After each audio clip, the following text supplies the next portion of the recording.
15 minutos com o Sapia de hoje, conversa com o presidente da Câmara dos Deputados, Rodrigo Maia, ele é deputado federal pelo DEM, e temos vários importantes assuntos a tratar com ele aqui. Primeiro, presidente, é um prazer e agradeço já ao senhor de antemão de receber a gente aqui na residência oficial para essa entrevista exclusiva para a Rádio Super, para o Jornal Tempo, para o Portal Tempo, para o Jornal Super também. E queria começar fazendo um questionamento ao senhor. É tempo de reconstrução?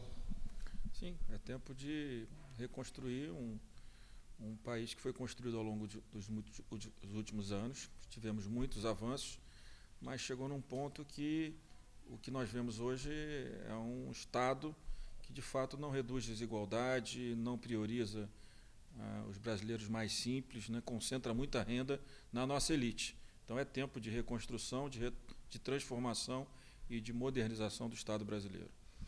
O senhor assumiu um papel frente à Câmara dos Deputados e frente ao Brasil de um estadista, de uma pessoa que consegue conciliar e caminhar em todos os lados.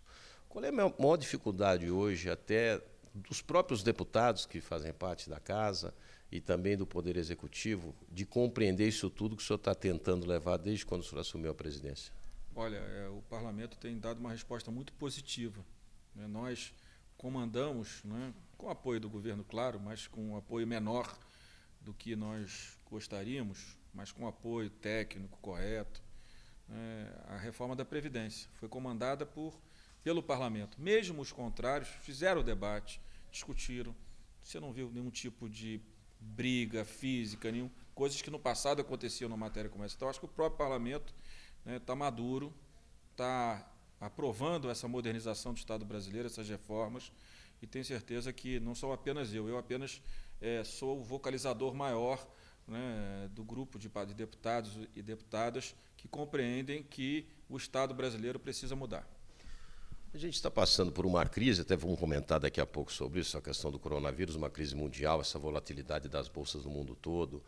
Nessa madrugada, quando fechou na Ásia com forte queda, já na Europa abriu com alta, São Paulo abriu com alta e vem nessa correria toda. O dólar caiu hoje, mas a semana inteira ele subiu demais. E o senhor tem um relacionamento muito bom, muito franco e muito aberto com o ministro Paulo Guedes. E ele colocou ontem que precisam de medidas urgentes para o Brasil realmente decolar. Queria que o senhor explicasse para a população o que seriam essas medidas e o que pode mudar na vida do brasileiro com essas medidas. Olha, vamos lá. O ministro Paulo Guedes é um grande amigo, e além de amigo, eu sou admirador dele pela capacidade intelectual dele.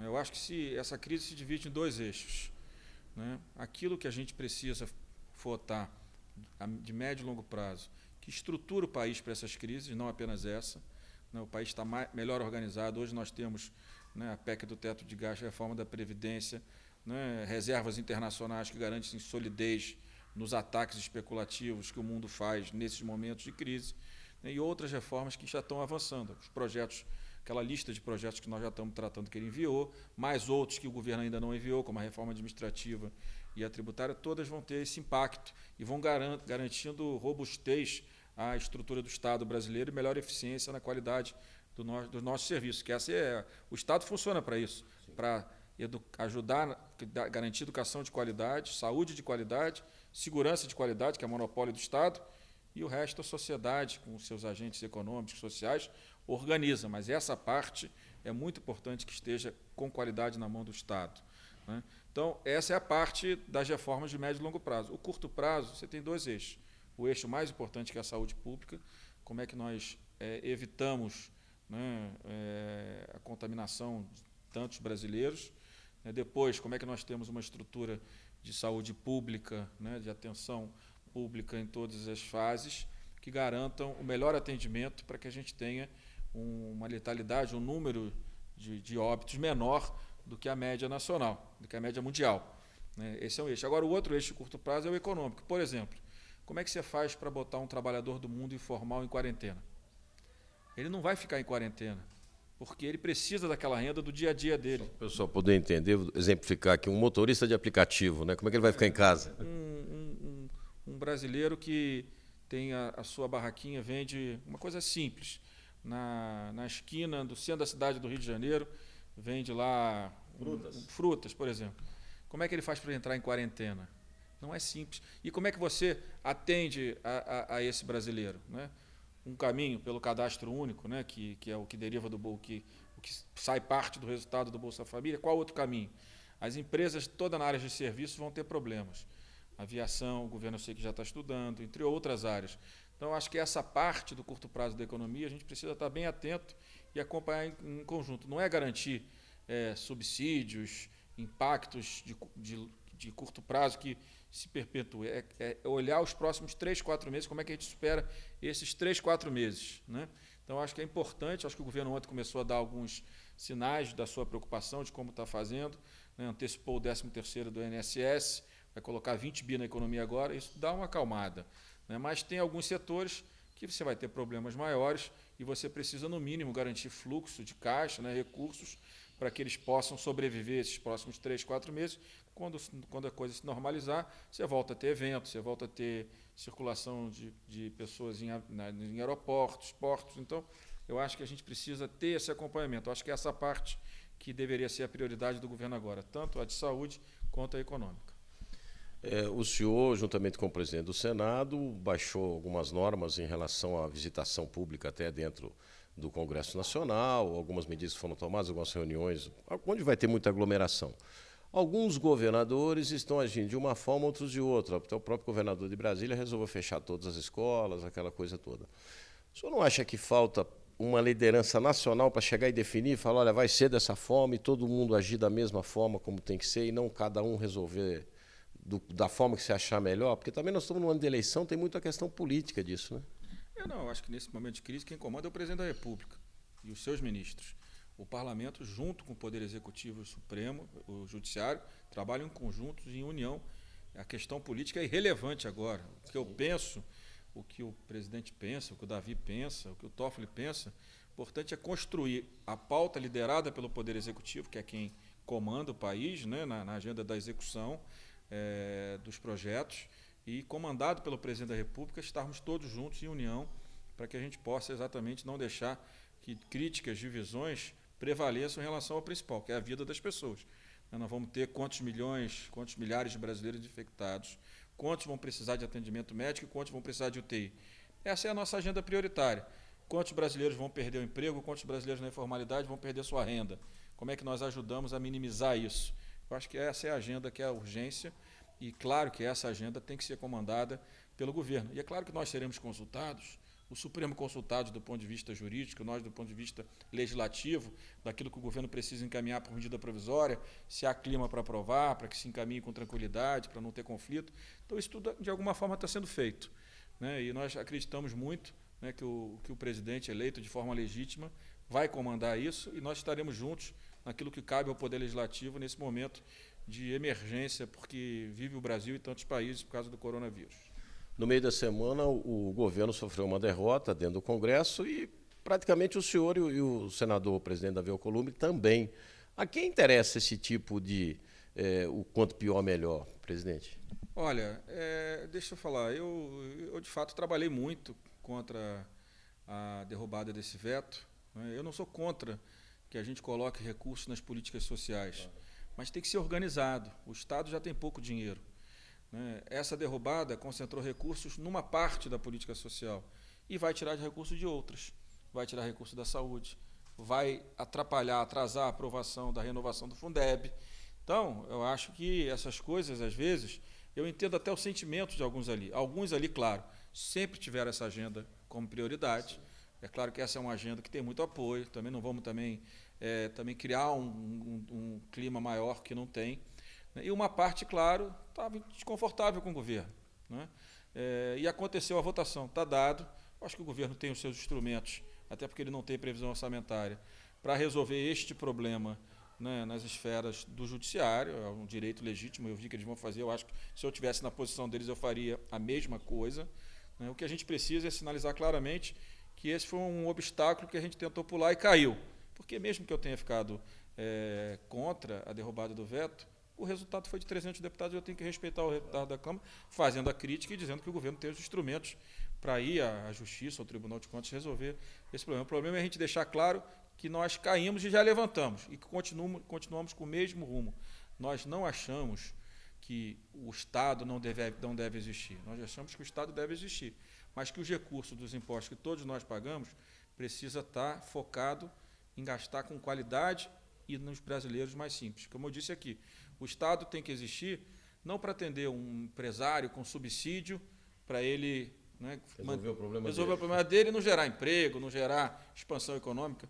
Nós precisamos que o Estado exista, né, e já tributa muito, porque a gente precisa garantir desde a criança quando nasce, desde os 0 a 3 anos, de escola, qualidade. Né? Hoje, quando a gente viu ano passado os resultados do PISA, né, da avaliação de português e matemática, que a ONU, do órgão da ONU que faz essa análise, nós vimos o seguinte: as nossas escolas particulares, elas têm, na média, uma nota muito boa, só que as nossas públicas estão aqui embaixo. Nós precisamos garantir a mesma qualidade de educação, ela tem que ser igual para todos. Então, esse tem que ser o desafio do Estado. Quando a gente fala em reformar o Estado, transformar o Estado, modernizar o Estado, é para que isso, né, não aconteça mais. Ponta, né? Chegue na ponta. A qualidade da educação caminhe para um equilíbrio. Que a saúde pública garanta no sistema SUS, para os brasileiros de mais baixa renda, né, garanta atendimento desde a atenção básica até a média e alta complexidade, como aquele que tem dinheiro e tem um plano de saúde. Segurança pública, né, monopólio do Estado. Meu Rio de Janeiro, que monopólio é esse? Onde várias áreas são comandadas por milícias ou traficantes. Como é que a gente recupera isso, né, numa crise que vive o Estado do Rio de Janeiro? Então, acho que é para isso que os parlamentares, né, estão aqui, para que a gente possa transformar, reformar. Agora, é claro que o que foi construído ao longo de 30, 40, 50 anos não vai ser desconstruído da noite para o dia.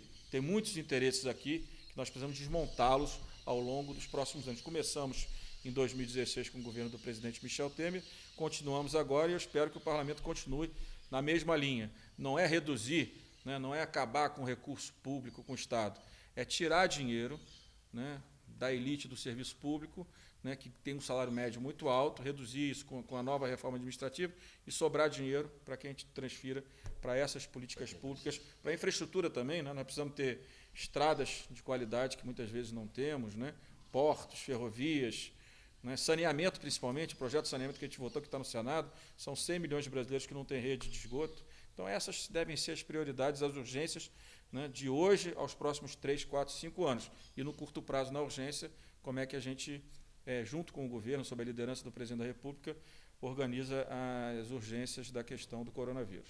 Nosso tempo já está acabando aqui, mas eu não posso deixar de comentar que o senhor só até citou agora na sua fala essa questão dos deputados, 300 deputados quiseram votar dessa forma, e a questão da democracia. Como é que o senhor viu nesses últimos dias esse ataque à democracia no país, presidente? Olha, o parlamento tem sido, primeiro, é o poder mais transparente. Grande parte das matérias que criticam o parlamento são informações que são produzidas pelo próprio parlamento. E é bom que seja assim. Nós estamos terminando uma grande reforma administrativa da Câmara, com a consultoria Falcone, que está fazendo o trabalho conosco. Nós vamos melhorar mais ainda a transparência, a qualidade do processo legislativo, a relação com a sociedade e vamos reduzir custos. Isso é fundamental, né? Então, o parlamento tem essa preocupação e tem essa transparência, inclusive maior que muitos parlamentos no mundo. Agora, é claro que é o poder, em qualquer lugar do mundo, que é sempre mais criticado, né? Então, o nosso papel é, com essa transparência, com essa melhor qualidade do processo legislativo, melhorar a relação com a sociedade, né? Agora, quando a sociedade faz críticas ao parlamento, são todas legítimas, né? Todas, mesmo aquelas mais radicais, elas têm que ser respeitadas. Nós vivemos numa democracia. A gente não pode querer liberdade de imprensa só para quando é elogiado, né? Agora, é claro, quando o entorno do governo estimula e participa disso, isso preocupa a todos, porque não é papel do Poder Executivo, né, pressionar o parlamento, não que não seja pela sociedade, mas não numa pressão dessa forma. Dessa forma, acabou gerando esse desconforto que gerou certamente parte do resultado da votação da queda do veto. Mas a gente não deve misturar as coisas. Na Previdência, se eu tivesse misturado as coisas, ela não tinha sido votada. E eu não misturei, né, mas nós sabemos que tem um ambiente que apoia o presidente, que não é o presidente, né, que vem desde a eleição, que é muito radical, e que toda vez que o presidente se aproxima do parlamento para dar solução aos problemas, eles não querem esse tipo de solução, pressionam e acho que aí o governo fica um pouco acuado nessa relação que construiu desde a campanha até assumir o governo brasileiro. Então, acho que a gente tem que ter paciência, né? O importante é que a gente reafirme, mesmo com todos os ataques, que nós temos responsabilidade, que nós temos equilíbrio, e que nós temos uma pauta que nós acreditamos muito, que vai ser uma pauta que vai reorganizar o Estado brasileiro, vai modernizar e vai, mais importante, vai começar a transferir, a ser um instrumento de recuperação da economia e, mais do que isso, redução das desigualdades sociais. Você sabe que, só para encerrar essa pergunta, o Brasil e os países da América Latina, os impostos que o Estado arrecada, mais as transferências que faz para a sociedade, elas reduzem desigualdade só em 4%. É pouquíssimo. A União Europeia é 40%. De 100% dos recursos da Previdência, porque você paga a Previdência, mais as transferências, Bolsa Família, e mais subsídios tributários de 350 bilhões, desses 100%, 25% ficam com os brasileiros de baixa renda, 75% ficam com os recursos com a elite. Nós temos que inverter isso. Claro. 75% desses recursos precisam ficar com os brasileiros de baixa renda, e só 25% tem que ficar com a elite. Então, esse trabalho é que a gente precisa fazer, e já começamos a fazer nos últimos anos, exatamente para que a gente tenha um Estado que garanta justiça social, não concentração de renda na mão de poucos brasileiros. Bancada Mineira vem colaborando nesse trabalho com o senhor, porque se tiver alguém que não tiver, só me passa o nome que eu puxo a orelha lá em Belo Horizonte. A Bancada Mineira é muito ativa, ajuda muito todos os deputados, todos os líderes. Agora mesmo tem uma demanda importante de Minas, que é a criação do TRF. Então, toda a bancada unida, nós vamos votar assim que a gente tem a primeira pauta da Câmara, depois de superar essa agenda do Congresso Nacional, dessa polêmica desnecessária dos projetos PLNs do orçamento, né? Nós vamos votar essa matéria. Eu acho que o Minas tem essa agenda, o presidente Noronha também tem essa agenda, e fora isso, todas as agendas que nós colocamos de forma sempre muito ativa, toda a bancada mineira, mesmo os que votam contra, os que votam a favor, têm sido muito participativos e ajudado no processo legislativo. Para finalizar, presidente Rodrigo Maia, candidato a presidente da República? Olha, não, fica esse pessoal do governo botaram um vídeo de um pré-lançamento que o DEM fez, de uma tentativa que nós fizemos em 2018, que não foi bem sucedida, e começaram a viralizar para mostrar que eu tenho ambição, que eu quero o lugar do presidente. Eu não quero o lugar de ninguém.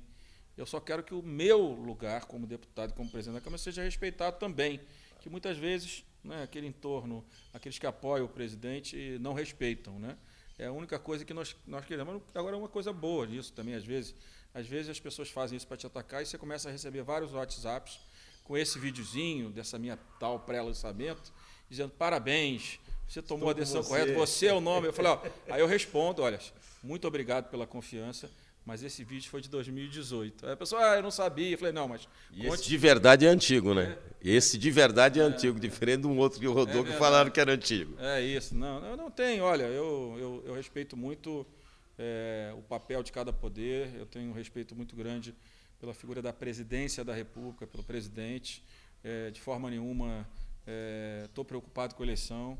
Eu acho que a gente tem tantos problemas. Temos um problema agora de curto prazo enorme, que a eleição de 22 passou a ser, assim, deixa ela lá em 2022, está longe, né? Temos problemas, como eu falei aqui, de melhorar a qualidade do gasto público, focar nas pessoas que mais precisam, melhorar o serviço público, a qualidade do serviço público. Eu acho que se nós fizermos tudo isso, todos nós que participamos disso, o próprio presidente, os deputados todos, as deputadas, os senadores e as senadoras, todos estarão qualificados para qualquer coisa. Mas não é vou ser candidato, vou prejudicar o presidente para ser candidato a presidente, eu não estou nessa agenda.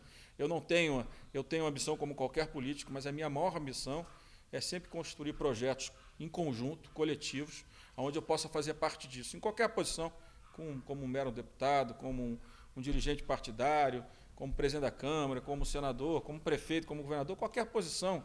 O importante é que você tenha um projeto onde você faça parte disso, onde você acredita de verdade, onde você trabalhe 24 horas por dia para que ele dê certo. Para finalizar agora, só vai assistir a estreia do Honda no Botafogo? Claro.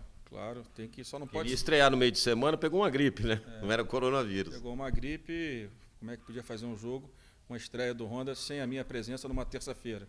O Honda tem que estrear sábado ou domingo para eu poder estar no Rio de Janeiro e assistir o jogo. Tá certo. Muito obrigado, presidente, mais uma vez, com a gentileza de nos atender aqui na Residência Oficial, trazendo essas informações sempre verídicas para todos os nossos queridos ouvintes, leitores, todo mundo que está ligado aqui na Rádio Super. Obrigado, presidente. Muito obrigado pela oportunidade.